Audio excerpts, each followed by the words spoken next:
অনেক রাত অবধি তোমার কাঁধে মাথা রেখে থাকি। জেগে থাকলেও খুব শান্ত হয়ে থাকতে ইচ্ছে করে। কাঁধের উপর থেকে অভিমানের ওম একটু একটু করে মিলিয়ে যাচ্ছে আমার মধ্যে। শান্ত হয়ে চেয়ে থাকো গল্প উপন্যাসের চরিত্রের মতো।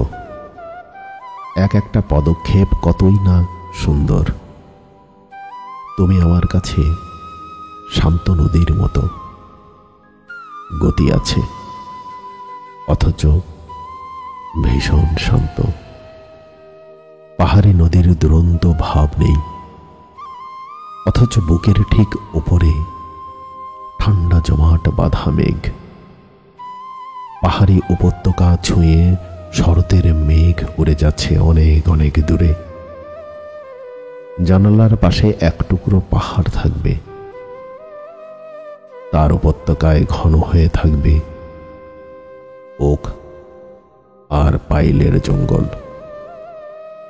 গভীর রাতে পাতার ফাঁকে জোনাকি জ্বলবে, হয়তো একটা পেঁচা ডেকে উঠবে দূরের জঙ্গল থেকে। আমি চমকে উঠলে তুমি আগলে নেবে, বুকের কাছটায় বারবার হাত রেখে জ্বরের ভাব বুঝে নেয়ার চেষ্টা করবে। আমি শান্ত থাকলে তুমি চেয়ে থাকো, আর দুরন্তপনা করলে তুমি আঁকড়ে রাখো। ভয় নেই, ছেড়ে দেব না কখনোই। এই কথাটা মুখে কখনোই বলো না, অথচ প্রতিক্ষণে বুঝতে পারি তোমার মনের মতো করে ভালোবাসতে পারি কিনা আমার জানা নেই। তবে ইচ্ছে আছে, পাহাড়ের কোলে একটা ছোট্ট কাঠের ঘর কিনব। বারান্দা দিয়ে ধেয়ে আসা মেঘ ছুঁয়ে যাবে তোমার চোখ, হয়তো হয়তো অল্প ভিজিয়ে দেবে তোমায়।